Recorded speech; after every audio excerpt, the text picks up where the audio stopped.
Eu vou abrir a minha Bíblia aqui no celular e a gente vai fazer a leitura do texto. Mas antes disso, vamos orar.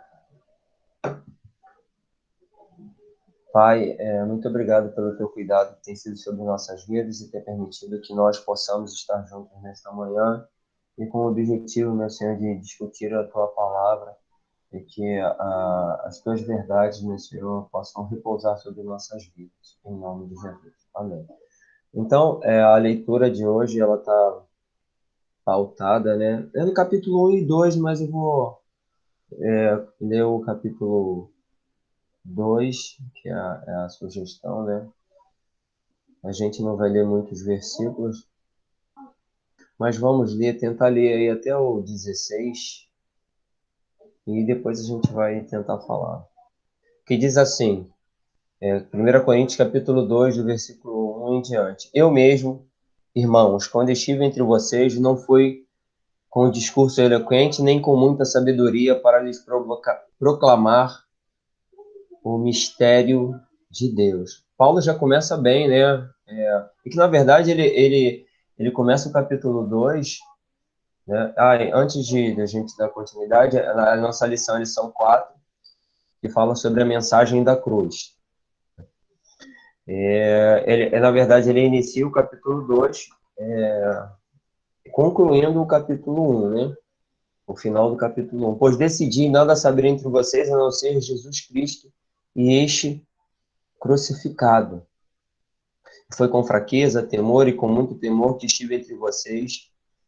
Minha mensagem, minha pregação não consiste em palavras persuasivas de sabedoria, mas em demonstração do poder do Espírito, para que a fé que vocês têm não se baseasse na sabedoria humana, mas no poder de Deus. E aí ele continua, né? Entretanto, falamos da sabedoria entre os que já têm maturidade, mas não da sabedoria desta era ou dos poderosos desta era que estão sendo reduzidos a nada. Ao contrário, falamos da sabedoria de Deus, do mistério que estava oculto, preordenou antes do princípio das eras para a nossa glória. Nenhum dos poderosos dessa era entendeu, pois se tivesse entendido, não teriam crucificado o Senhor da glória. Todavia, como está escrito, olho nenhum viu, nem ouvido ouviu, mente nenhuma imaginou que Deus preparou para aqueles que o amam, mas Deus o revelou a nós por meio do Espírito. O Espírito sonda todas as coisas, até mesmo as coisas mais profundas de Deus. Pois quem conhece os pensamentos do homem, a não ser o Espírito do homem que nele está? Da mesma forma, ninguém conhece os pensamentos de Deus, a não ser o Espírito de Deus. Nós, porém, não recebemos o Espírito do mundo, mas o Espírito procedente de Deus, para que entendamos as coisas que Deus nos tem dado gratuitamente. Dela também falamos, não com palavras ensinadas pela sabedoria humana, mas com palavras ensinadas pelo Espírito, interpretando verdades espirituais para os que são espirituais. Quem não tem o Espírito não aceita as coisas que vêm do Espírito de Deus, pois lhes são loucura, e não é capaz de entendê-las, porque elas são discernidas espiritualmente. Mas quem é espiritual discerne todas as coisas, e ele mesmo por ninguém é discernido, pois quem conheceu a mente do Senhor para que possa instruí-lo, nós, porém, temos a mente de Cristo. A gente já vê Paulo, né, de maneira bem enfática, trazendo dentro dos seus argumentos um desconforto muito grande, porque ele consegue enxergar em Corinto uma realidade que ele quase que viveu na sua história toda, que as dúvidas que surgem na jornada de todos aqueles que professaram e que professam a fé em Jesus Cristo, né? E a gente vai observar que os escritos de Paulo, né, Paulo escreve muito sobre Cristo crucificado. Paulo, ele empenha muito tempo em trazer essa afirmativa desse fato que aconteceu e que é um fato, e que foi um fato real e necessário. E a gente vai ver que Paulo, quando se trata da sua carta, dos seus escritos, da sua presença nas cidades que ele esteve através das suas viagens, Corinto foi a cidade que ele mais permaneceu tempo nela. E a gente vai ver, né, aqui dentro já do capítulo 1 de 1 Coríntios, capítulo 2, tantos assuntos a serem tratados por Paulo, e ele revela sempre um zelo muito grande e uma preocupação muito grande com aqueles que receberam o que a gente chama de boa nova de salvação. Uma preocupação muito grande coletiva dele, no aspecto coletivo, e num aspecto individual. Num primeiro momento, você observa que ele trata do aspecto coletivo, da convivência do povo, como o povo estava, como ele se relacionava, como aquela igreja se relacionava. E agora ele traz um trato que é um trato bem pessoal, bem particular. E você vê, observa uma preocupação muito grande dele, porque aquele contexto, a gente vai ver que esse contexto traz uma realidade que é uma realidade muito próxima de nós, não é? E aí a gente vai ver que Paulo ele toma como base de que uma pregação efetiva da Boa Nova, ou a pregação do Evangelho, ela se baseia na mensagem de Cristo. E ele é enfático, né, no versículo, se eu não me engano, 2 do capítulo 2, né, que ele já começa a afirmar, olha, eu mesmo, irmão, quando estive no versículo entre vocês, não fui com um discurso eloquente, nem com muita sabedoria para proclamar o mistério, pois decidi não saber nada a não ser Jesus Cristo e ele crucificado. No capítulo 1, ele ainda fala assim, olha, por acaso eu fui crucificado? No capítulo 1 de Coríntios tem um versículo que ele fala assim, por acaso eu fui crucificado?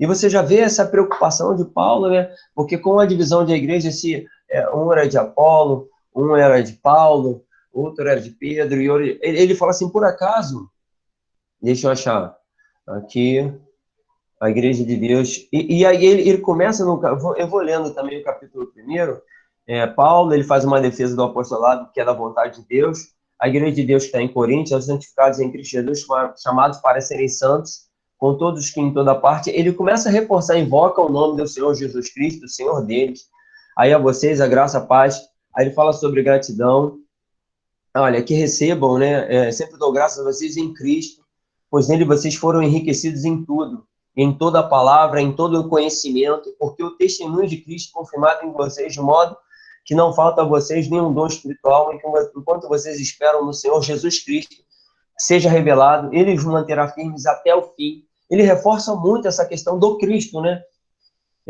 A fim de que vocês estejam irrepreensíveis diante do nosso Senhor Jesus, que se chamou a comunhão em Cristo. Aí ele começa aqui, já entra a divisão da igreja, que vocês concordem uns com os outros, né? A partir do versículo 11, fui informado, está na casa de Chloe, aí eu sou de Paulo, aí ele fala assim, acaso Cristo está dividido? Foi Paulo crucificado em favor de vocês? Foram vocês batizados? Então você vai ver que ele tem uma preocupação muito grande de centralizar a sua mensagem numa coisa que nós sabemos e às vezes a gente acaba tendo dúvida, que é na cruz do Calvário. Olha, aí ele começa, né? De modo que ninguém possa, calma aí. Pois Cristo não me enviou para batizar, mas para pregar o evangelho, não com, porém, palavras de sabedoria humana, para que a cruz de Cristo não seja esvaziada. Você já vê que ele, desde o capítulo 1, né, de 1 Coríntios, ele reforça o quanto é importante no projeto de salvação de Deus a cruz. Que essa mensagem era a mensagem mais importante. E aí, o contexto em que Paulo chega, né, e que ele vivencia em Coríntios, ele continua enxergando a igreja dividida, mas é dividida agora na sua maneira de pensar a fé, de entender a fé, de enxergar a fé, de como é essa fé realmente, em quem deve ser essa fé realmente. E aí esse é o questionamento para os dias atuais. E aí ele vai ver que existem duas coisas que estão acontecendo ali que precisam ser refutadas e serem centralizadas na mensagem de Cristo. Porque ele vai ver um grupo de que na verdade religiosos, né? Que o pressuposto da nossa fé, e aí eu gosto muito quando o Adailton fala que Deus não precisa da religião, mas por causa da religião, muita gente chega a Deus. E a gente vai ver que o judaísmo ele ainda está muito inserido dentro daquele contexto dos convertidos, dos judeus convertidos. E aí a gente vai ver que Paulo, ele até em Gálatas, ele trata isso, em Colossenses também, ele refuta que o judaísmo inserido dentro desse contexto agora de uma igreja que é pautada na cruz, que é pautada na mensagem da cruz, que é pautada na mensagem da Boa Nova. E ele tem uma preocupação muito grande em refutar a religiosidade que ela é empregada e também a filosofia estabelecida naquele lugar, porque Corinto é uma cidade da Grécia, que era uma cidade extremamente importante, uma cidade comercial, uma cidade portuária, uma cidade onde tinham deuses estabelecidos, uma cidade de um conhecimento intelectual muito grande daqueles que estavam ali. Não há como negar que quando a gente fala da Grécia, a gente vê que o conhecimento ele é a base, né, da sua história, e não seria diferente quando se trata, né, deles refutarem, porque e a gente vai ver que tanto de um lado quanto do outro, eles não conseguiam abraçar essa mensagem e se manter principalmente firme na mensagem da cruz. Então ele vai ver que qual é a base da nossa fé. E aí isso é o tempo todo a gente discutindo e debatendo. Qual é a base da nossa fé? Como anda a nossa fé? Qual é o alicerce? E aí a gente vai ver que haviam judeus religiosos e intelectuais naquele lugar e que eram instruídos, muito bem instruídos na filosofia. A gente aqui não quer fazer uma abordagem negativa da filosofia, que a gente sabe que a filosofia ela sempre vai tratar, e aí o texto ele vai apresentar isso do aspecto da racionalidade, da lógica, da razão, daquilo que faz sentido, e ele vai tratar da vida, vai tratar da morte, vai tratar das relações humanas, não é? Da esperança, também trata da fé, mas Paulo ele é muito pontual, que ele quer fazer uma distinção disso tudo, o que é religião, o que é filosofia, né? Qual é a mensagem que a religião traz e qual é a mensagem que a filosofia traz quando se trata da mensagem da cruz. Então, qual é a mensagem que se traz? Então, a nossa fé ela não deve se basear em nenhum pressuposto. É isso que ele está pressuposto. Apesar da gente saber da importância da religião e da importância da filosofia, a nossa fé ela não pode se basear em pressuposto religioso nem filosófico. É isso que ele quer tratar com aquele povo que tem uma influência muito grande, tanto da religião judaica como das religiões que são estabelecidas naquele contexto ali de Corinto, como da própria filosofia. E a gente sabe que até hoje a gente é muito influenciado por esses dois pontos, e que a gente não está dizendo aqui que só trazendo uma abordagem exclusivamente negativa, mas o que isso pode repercutir negativamente na nossa fé, que é baseada na mensagem da cruz. Porque a base da nossa fé, então o pressuposto ele não pode ser religioso e ele não pode ser filosófico. Então, ele quer saber qual em que condições nós nos situamos ou em que condições aquele povo se situa, né? E a gente não pode estar nesses dois polos, tanto da religião como da filosofia. E isso é uma situação para que a gente possa ficar bem atento, porque a gente acaba sendo influenciado tanto por um quanto por outro. E não era diferente naquela realidade, principalmente naquele contexto. Então, para quem Paulo está falando, né? O que ele quer dizer? Qual é o objetivo de Paulo? Né? Então, o objetivo de Paulo é que a centralidade da sua mensagem seja a cruz do Calvário. Se não for, não faz sentido. Que a sua maior preocupação é isso. E aí a gente vai olhar para um lado tá a religião e outro lado vai estar a filosofia. E aí Paulo, no versículo 18 do capítulo 1, ele fala, pois a mensagem da cruz é loucura para os que estão perecendo, mas para nós que estamos sendo salvos é o poder de Deus, pois está escrito, destruirei a sabedoria dos sábios e rejeitarei a inteligência dos inteligentes. Onde está o sábio, onde está o erudito, onde está o questionador desta era? Acaso não tornou Deus louco a sabedoria deste mundo, visto que, esse é o versículo, a sabedoria de Deus o mundo não conheceu, por meio da sabedoria humana agradou Deus salvar aqueles que creem por meio da loucura da pregação. Olha, aí ele fala assim, os judeus pedem um sinal milagroso e os gregos procuram sabedoria. Nós, porém, e aí Paulo reforma, pregamos a Cristo crucificado, o qual, de fato, é escândalo para os judeus e loucura para os gentios. Então, você vai ver que Paulo, ele entra aí, vamos dizer assim, de sola mesmo, para poder tirar todas as dúvidas e tornar claro qual era a mensagem que ele estava anunciando, qual a mensagem que já tinha anunciado e qual a mensagem que deveria ser anunciada. E qual é a mensagem que nós devemos nos pautar, que é na centralidade da mensagem da cruz. Ele reforça muito, Paulo, nesses 2 capítulos, ele fala muito, mas muito sobre isso. E a gente, nós, na verdade, nós, seres humanos, isso é uma coisa ruim. Quer dizer, ruim não, é uma coisa boa. A gente tem que questionar. É importante que a gente seja questionador. Isso é razoável, isso é uma coisa que nós precisamos. Mas, ao mesmo tempo, a gente precisa também ser esclarecidos. Que as coisas sejam claras. E ele fala que essa clareza se dá através da revelação. Paulo foi um dos homens, e aí isso é uma coisa para a gente poder admirar, né?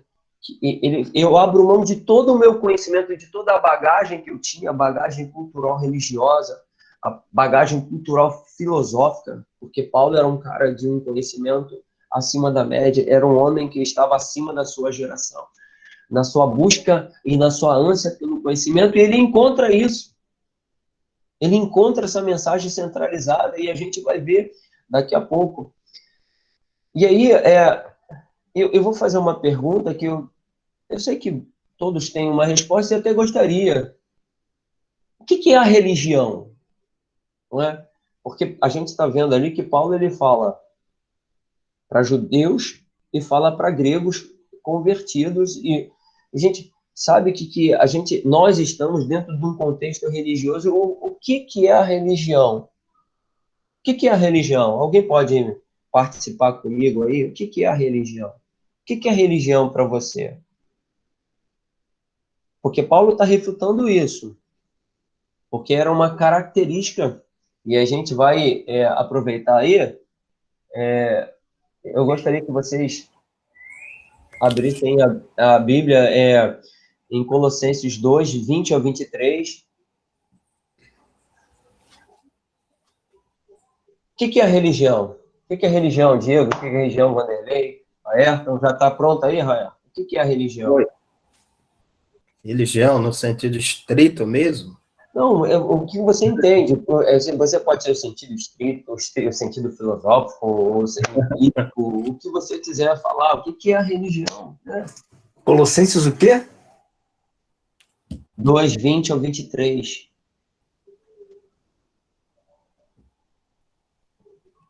O que é a religião? Religião? Porque o que ele está refutando é a mensagem dos religiosos, não é isso? Dentro da nossa concepção, um conjunto de ritos, de liturgia, que é feito continuamente, repetidamente, no sentido de estabelecer uma relação com Deus, mas eu acho dentro de uma perspectiva humana, né? É sempre um caminho posto pelo homem no sentido de alcançar a divindade. Para isso é feito por intermédio de ritos, de rotinas, digamos assim, que são repetidas, no sentido de estabelecer uma comunicação com Deus. É mais um esforço humano, é mais uma coisa daqui para lá, entende? a questão religiosa sempre esteve presente, até porque, atentando para aquilo que Eclesiastes diz, né, o sentido de eternidade dentro do coração do homem, sempre estabeleceu dentro do homem esse interesse, digamos assim, ou essa necessidade, muito mais que um interesse, mas uma necessidade de uma comunicação com a divindade, e o homem celebra isso em forma de ritos e tenta estabelecer essa comunicação, né? A religião é muito mais nesse sentido de estabelecer uma comunicação com o divino, muitas vezes no sentido de oferecer benefícios para si, né? Benefícios para si, mas na minha concepção, a essência da religião é essa, é o estabelecimento dessa comunicação, algo, como quem diz assim, recuperar o elo perdido também, né? Mas é mais um esforço humano, e dentro da concepção humana se junta todo tipo de, acho que de conhecimento e de práticas, no sentido de facilitar essa comunicação, né? Isso aí, perfeito. É isso aí. Se alguém quer falar mais alguma coisa, mas esse é o meu entendimento, né? A religião, ela não é uma coisa que a gente pode dizer, por isso que eu estou te falando, eu não estou trazendo uma conotação pejorativa, mas ela pode se tornar negativa. Sim. Né? Mas é isso que trata, né? E ele revela essa preocupação porque a religião, as suas práticas, né? Elas acabam sendo uma tentativa humana, né? Quase de que o tempo todo para se aproximar de Deus. Uhum. É aquele esforço contínuo do homem, né, para se aproximar de Deus, é a tentativa humana, e aí entra no ponto que acaba permitindo que as pessoas sejam manipuladas. Essa era a preocupação de Paulo. Porque quando a prática religiosa é mais importante do que uma vida que a gente pode dizer assim, de pessoas que ponderam as suas ações, porque uma coisa é eu ponderar a minha ação, uma outra coisa é eu ter uma referência de um Deus de amor, né? Então, as pessoas, elas preferem, nós preferimos, né? Isso é mais agradável para nós. É quase que o tempo todo eu tenho que fazer alguma coisa. Eu preciso fazer algo para chegar diante de Deus. Não é suficiente, e ele está refutando isso. Porque a prática religiosa, né? A gente vive num contexto religioso e a gente, cara, está muito entranhado nisso, de que eu preciso sempre fazer algo para agradar a Deus, né? Eu preciso fazer algo para alcançar o favor de Deus. Eu preciso fazer algo para me aproximar de Deus, porque isso me faz bem.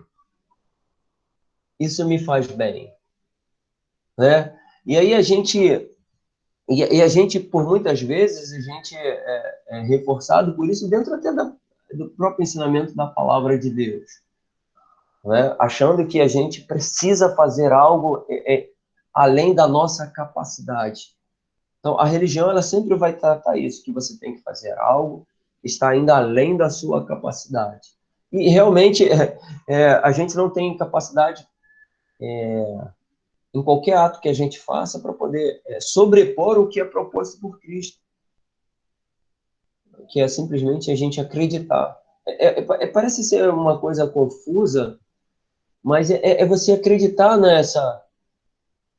nesse projeto de Deus, que é o projeto de redenção da humanidade através de Cristo crucificado. Essa é uma coisa que tanto para os judeus convertidos, para como aqueles que, né, são considerados gentios de Coríntios, era difícil você conseguir entender isso. E para nós ainda é difícil, porque parece que a religião ela sobrepõe essa realidade de Cristo, né? Porque para nós é uma coisa muito complexa, mas para Deus foi o ato de amor revelador na pessoa de Cristo. E aí, eu acho que uma das coisas, quem pode ler Colossenses 2, do 20 ao 23 aí. E depois, Gálatas, aí é o que se resume aí, a nossa salvação. Gálatas 1, 9. Já que vocês morreram com Cristo para os princípios elementares deste mundo, por que é que vocês então, como se ainda pertencessem a ele, se submetem a regras? Não manuseie, não prove, não toque.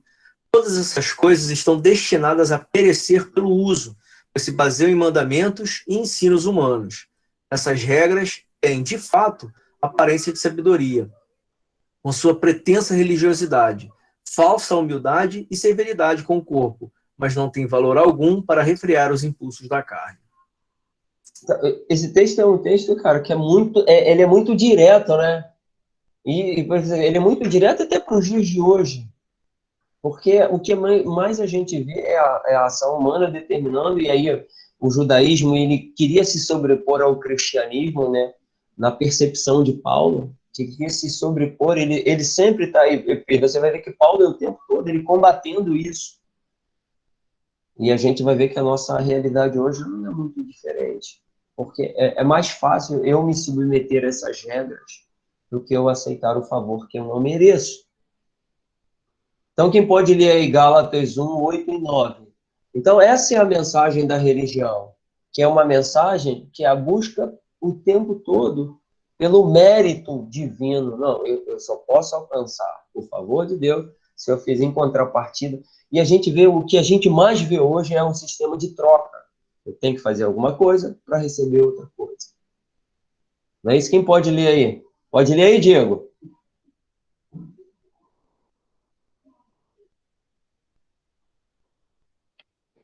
Oi, Pai do Senhor para todos, estão me ouvindo?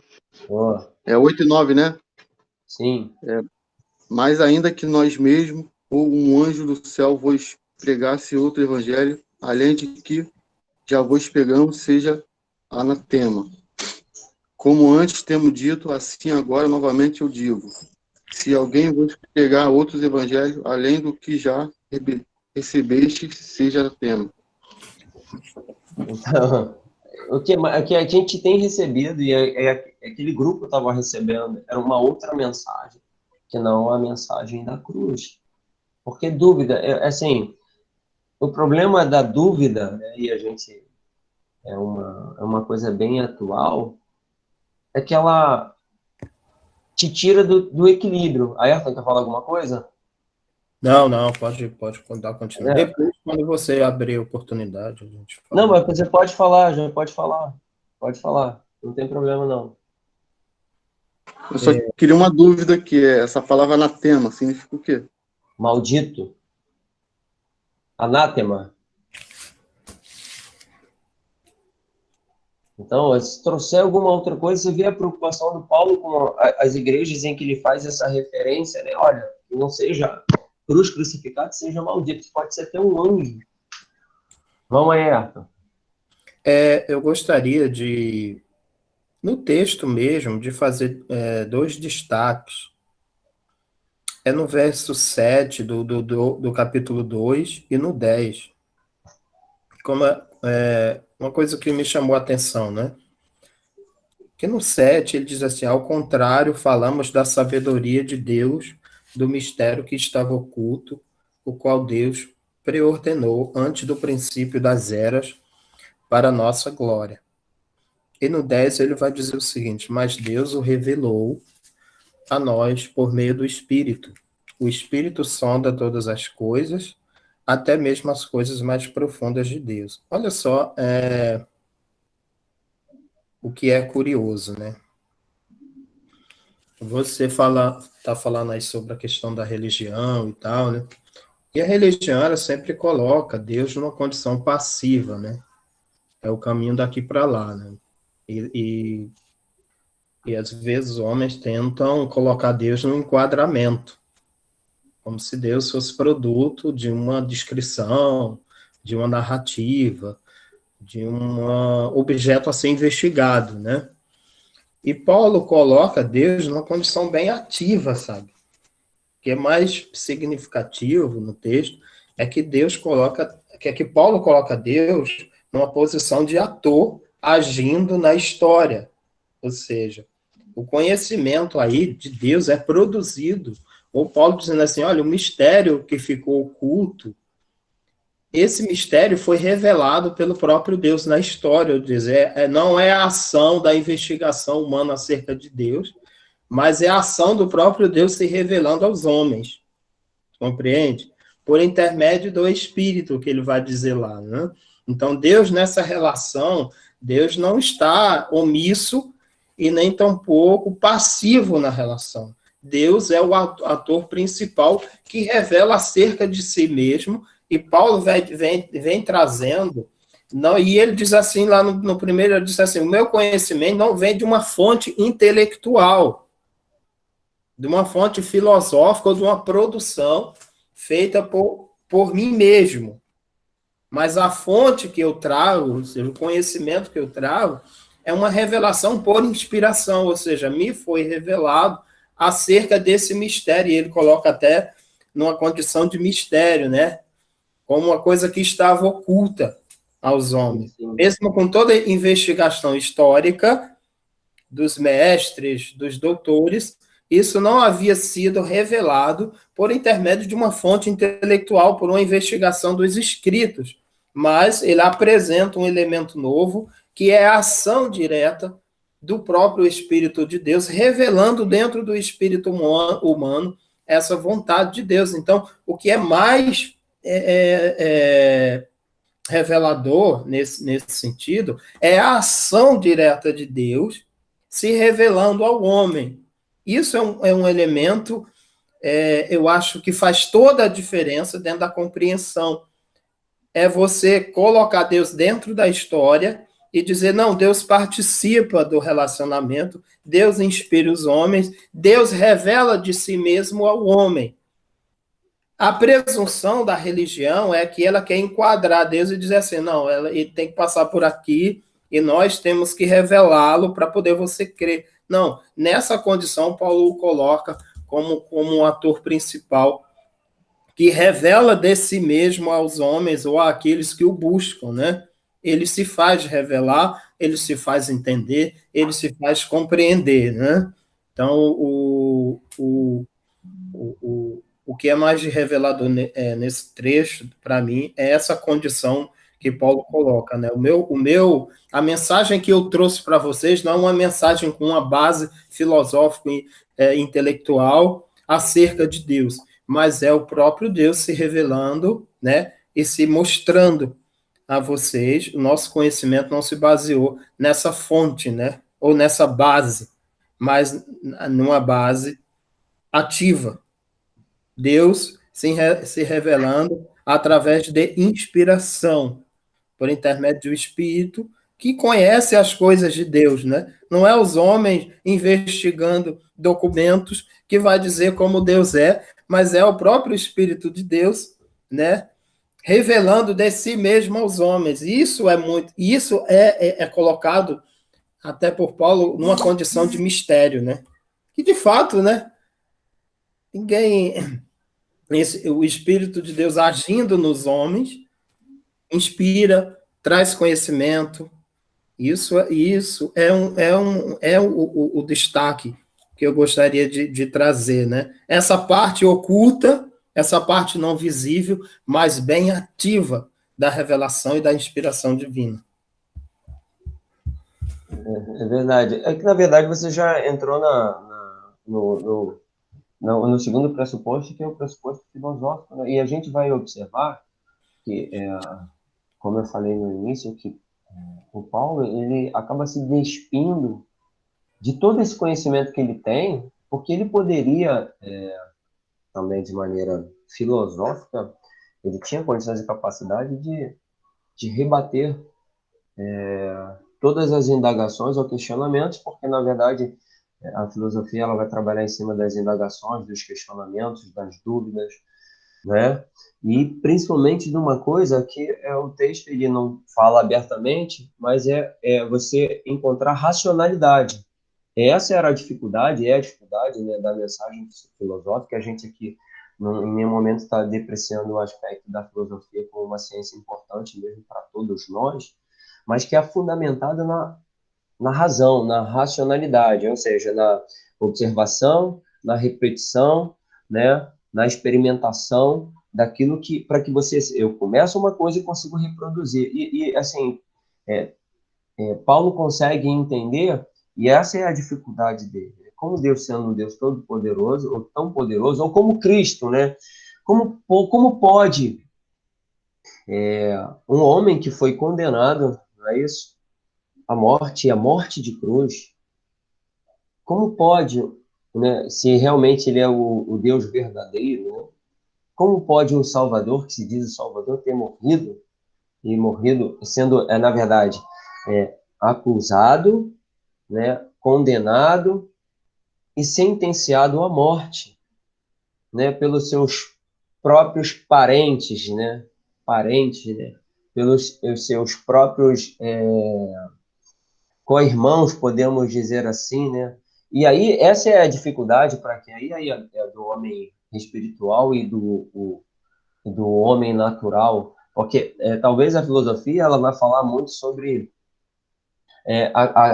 o entendimento, né, que realmente a criação, sim, a criação, ou de um Deus legislador, né, que trata do aspecto moral, universal, mas eu acredito que essa não é a maneira exclusiva de Deus para se revelar ao homem através da racionalidade, né? Então, é só através da própria revelação que se dá através do Espírito de Deus. E aí a gente vai ver que Paulo ele tem uma preocupação muito grande de trazer essa abordagem do quanto é importante. E aí eu vou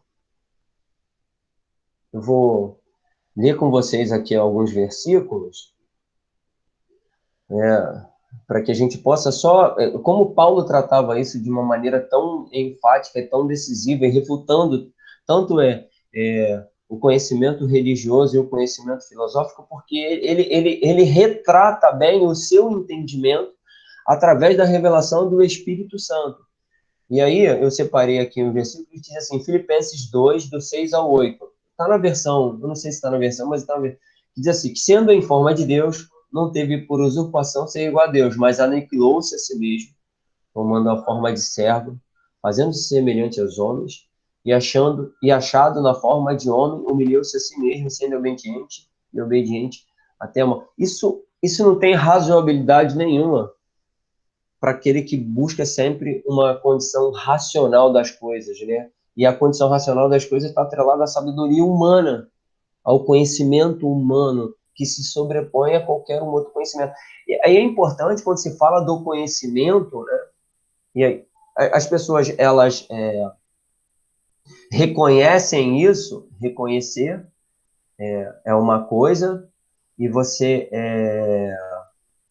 dar valor é outra. Porque o conhecimento teológico é um conhecimento, o conhecimento empírico é um conhecimento, o conhecimento filosófico é um conhecimento, o conhecimento científico é o conhecimento, mas quando se trata da fé, quando se trata da fé, e é isso que ele está falando, quando se trata da fé, a fé, ela é a ferramenta que o homem tem para se aproximar de Deus, nada mais. Nada mais, né? Tanto que aqueles que querem se aproximar de Deus devem acreditar que Ele existe. Eu sei que isso, para alguns, é muito difícil, para aqueles filósofos, era muito difícil, né? E para várias pessoas é muito difícil, tanto que a gente tem ateus, agnósticos, tem, sabe, são pessoas de capacidade intelectual, assim, além da nossa capacidade e não conseguem entender que, sendo em forma de Deus, não tem por usurpação, mas aniquilou-se. Paulo falando aos Filipenses. E aí a gente vai ver que ele faz essa defesa da fé dele, ele combate os religiosos de época e ele combate os filósofos de época com a mensagem da cruz, e ele ao mesmo tempo, quando eu vejo ele falando, ele aniquilou-se, Paulo, ele se esvazia de tudo. No momento que ele se esvazia de tudo, ele consegue ter essa revelação. que é uma revelação macro, que é uma revelação maior. Não é só uma revelação maior, mas uma revelação melhor. Mas e aí ele ainda afirma no capítulo 2, né, com fraqueza, com temor, com tremor, porque foi uma coisa que a gente pode dizer que foi uma experiência extraordinária. E assim, quando a gente consegue ter esse olhar e ter esse entendimento, essa é uma experiência extraordinária. Que ela não fica exclusivamente numa experiência religiosa e filosófica. Porque em alguns momentos, eu não estou aqui depreciando em nenhum momento, quanto mais filosófico, mais distante de Deus eu estou. Não é? Quanto mais religioso, mais distante de Deus eu estou. Então, eu vejo que nesses dois textos, é uma preocupação muito grande de Paulo de estar rebatendo, né? Ou enfrentando ou confrontando, né, o pensamento religioso e o pensamento filosófico que estava muito inserido dentro daquele contexto dos crentes convertidos pela mensagem da cruz, mensagem esta que ele trouxe a todos aqueles, né? E aí a gente vai ver que nos textos que a gente leu de Colossenses e no texto de Gálatas, foram textos bem enfáticos ao dizer da influência de todos aqueles que estavam dentro daquele contexto, com as palavras das pessoas que estavam ao seu redor. E aí, o quanto eu fico observando, lembra que eu falei que Paulo, no início, quando eu falei, ele traz uma abordagem, né? Quando fala sobre a divisão da igreja, ele fala do coletivo, e nesse momento ele traz uma coisa que é uma coisa pessoal, né? Que é uma coisa individual, que isso deve ser uma busca pessoal e individual, que essa experiência deve ser uma experiência individual. É porque só essa experiência ela só vai acontecer quando for uma coisa que está realmente atuando dentro da nossa vida. E aí é o que João... A gente pode ler João 3:3? Alguém pode ler aí? Que ele vai falar sobre uma coisa extraordinária. No momento em que você abraça a mensagem da cruz. Alguém pode ler aí? João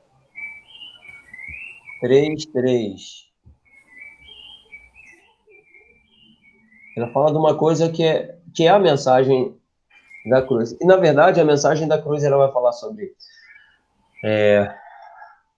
o sofrimento de Cristo, a morte de Cristo, a ressurreição de Cristo. Pode ler? Evangelho?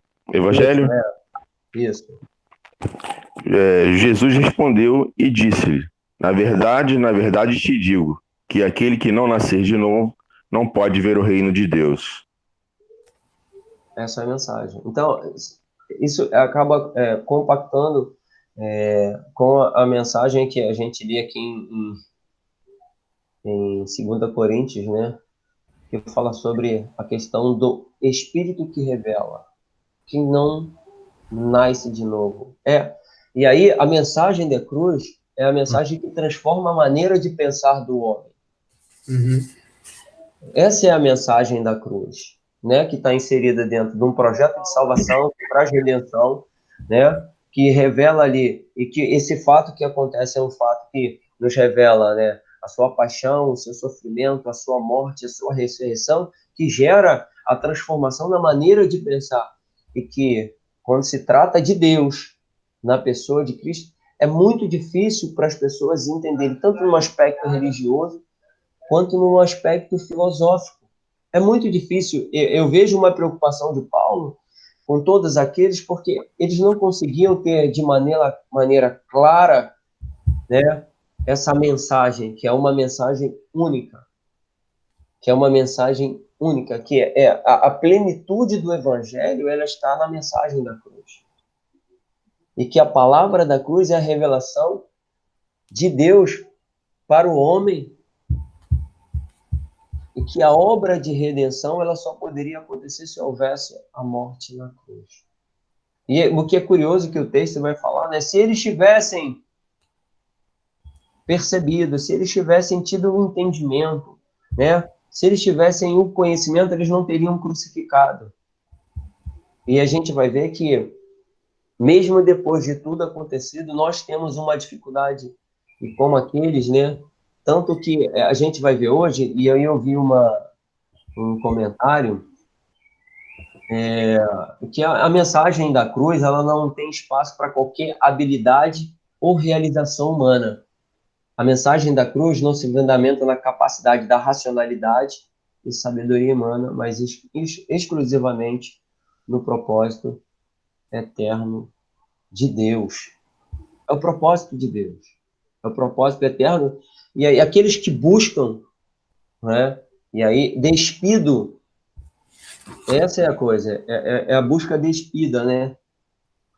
De toda a sua bagagem cultural, a sua bagagem de conhecimento, a sua bagagem religiosa, todos aqueles que buscam encontram. Mas você precisa estar despido do que o homem mais tem. A vaidade, e às vezes a vaidade, ela está em polos bem distintos. Falar alguma coisa, Dailton? Então, meus irmãos, eu encerro aqui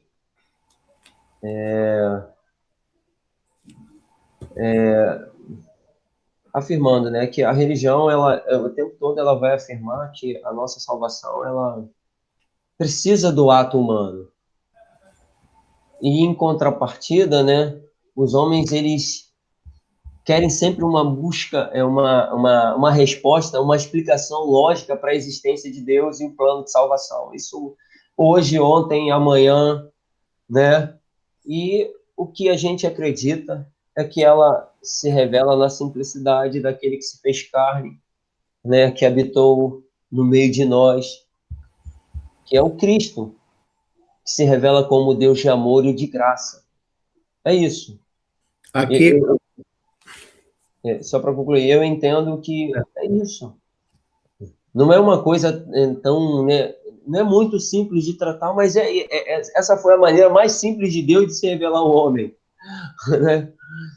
Tanto que a gente vê que os judeus, eles pediam um sinal, não é isso? Os gregos, sabedoria, não é isso? uhum.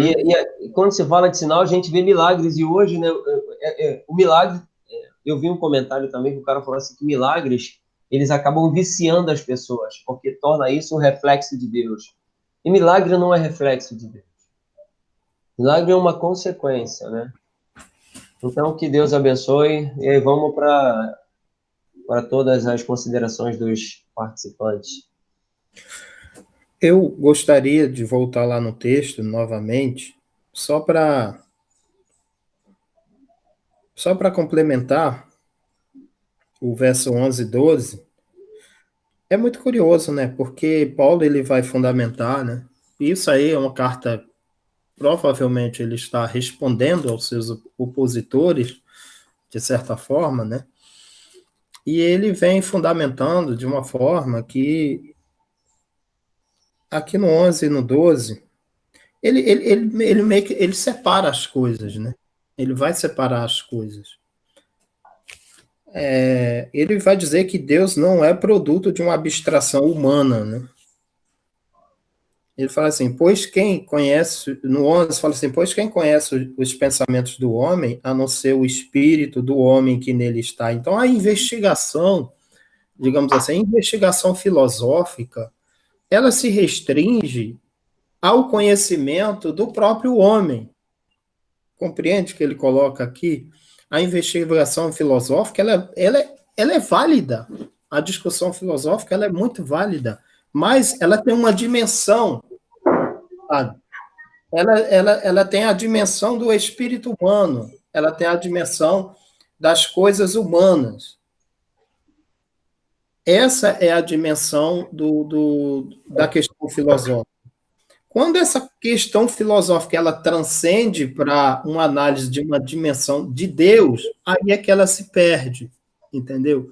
Aí é que entra no mundo numa dimensão totalmente que não é de domínio público, digamos assim, né? Digamos assim, todas as ciências que nós conhecemos do conhecimento humano é uma abstração ou é um conhecimento do espírito humano, dentro daquilo que conhecemos de mundo. Isso o homem dentro da sua dimensão, pode investigar e pode ter muito sucesso, porque está dentro da concepção humana, do conhecimento humano. Agora, quando se coloca Deus como o objeto, que toda ciência tem um objeto de estudo, né? E às vezes, a minha crítica, às vezes da teologia, é colocar Deus como um objeto de estudo, como se ele fosse investigável, no sentido científico. Então, toda ciência, como assim dizer, tem um objeto de investigação, do estudo, e isso é válido porque está dentro do campo, né, do conhecimento humano e do espírito humano. E ele separa muito bem, ó, no verso 11, ele vai dizer, a não ser o espírito do homem que nele habita, os pensamentos do homem, a não ser o espírito do homem que nele habita. Da mesma forma, ele vai para outra dimensão. Da mesma forma, ninguém conhece os pensamentos de Deus, a não ser o Espírito de Deus. E ele arremata, dizendo assim, nós, porém, não recebemos o Espírito do mundo, que esse Espírito para a investigação das coisas humanas, mas o Espírito procedente de Deus para que entendamos as coisas que de Deus não nos tem dado gratuitamente. Olha só o conceito aqui da graça, né? Aquele conhecimento que nos vem revelado, que nos vem dado por uma inspiração e não por uma investigação daqui para lá, mas nos dado gratuitamente no Espírito por inspiração e não por investigação. Porque a investigação sobre Deus aí cai no campo do humano, cai no campo humano, cai no terreno ou na dimensão da abstração religiosa, né? Por isso que a gente, muitas vezes, vê muitas religiões, né? E até dentro do cristianismo mesmo, diversas, digamos assim, matrizes de pensamento, porque, de fato, é um pensamento filosófico religioso, né? Que quer investigar acerca de Deus e dá a sua face, ou dá a sua versão de Deus e diz assim, não, é por aqui, porque Deus é desse jeito, então a gente vai trilhar esse caminho, que é o fazer religião, né? Que é colocar Deus como objeto investigável. E Paulo vai meio que refutando essa questão. É muito curioso essa argumentação dele. É isso mesmo. A gente vê essa preocupação constante dele de bater, né? Então, meus irmãos, alguém mais falar alguma coisa? Não? Cadê o povo? Povo, se manifesta. Dailton, quer falar alguma coisa? Carley, Redalmo, Adeus. Então, meus irmãos, vou esperar o anfitrião aí decidir a vida, mas aproveitando aí só para queria... teve eu, Daniel e o Zé Antônio nessa... Graças a Deus que nós temos esse conhecimento, né? Não nessa base intelectual, mas nessa base de inspiração. Podemos receber esse conhecimento de Deus, entendeu? Isso é que é o mais gracioso. Que a pessoa pode até ser analfabeto, não tem nenhuma capacidade investigativa intelectual, mas receber o conhecimento de Deus, porque o conhecimento de Deus é dado gratuitamente. E crer em Deus e seguir, e receber a vida eterna, e seguir, entendeu? Está vendo como esse conhecimento não é uma base filosófico-religiosa, mas um conhecimento dado gratuitamente. Por que as pessoas creem, né?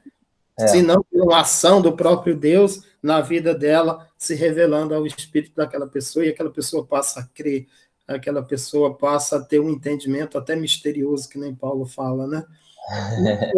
Isso é que é mais gracioso, né? É que não se precisa de uma grande base intelectual para crer em Deus, sendo que ele mesmo, como um atuativo, se revela àquela pessoa e aquela pessoa se sente suficiente com esse conhecimento de Deus, sabe? Muitas vezes os homens se perdem quando começam a abstrair acerca de Deus e começam as brigas filosóficas, né? É isso aí. Tem um versículo interessante, que é em Oséias 6,3, que diz, conheçamos e prossigamos em conhecer a Deus. Então, Saber que realmente nós não sabemos é nada, né? Estamos só aprendendo, né? Então, que prossigamos nesse conhecimento de conhecer a Deus. E nessa conjuntura de agregamento, digamos assim, coletivo, o conhecimento de Deus é revelado pelo Espírito. Porque quando Paulo, acho que é em Coríntios que ele fala, quando vai se juntar, um traz revelação, outro traz isso, outro traz aquilo, um traz palavra de sabedoria. Então, nesse ajuntamento onde é permeado por esse Espírito, há uma produção de conhecimento divino, entendeu? Sim. É isso aí. Mesmo que as pessoas não sejam tão, digamos, intelectualmente preparadas, mas não é, a gente não está falando de um conhecimento humano, sabe? De um conhecimento que é preparado nas universidades. Então, está falando de um conhecimento que vem de uma fonte externa, de uma dimensão outra, que não é a nossa dimensão do nosso espírito, mas é nos comunicado. Ou seja, é um processo de comunicação de um espírito para outro. Mas é nessa questão, por isso que se fala do nascer de novo, é o nascer para essa realidade do espírito, para essa comunicação dessa fonte externa a nós. Sim, sim.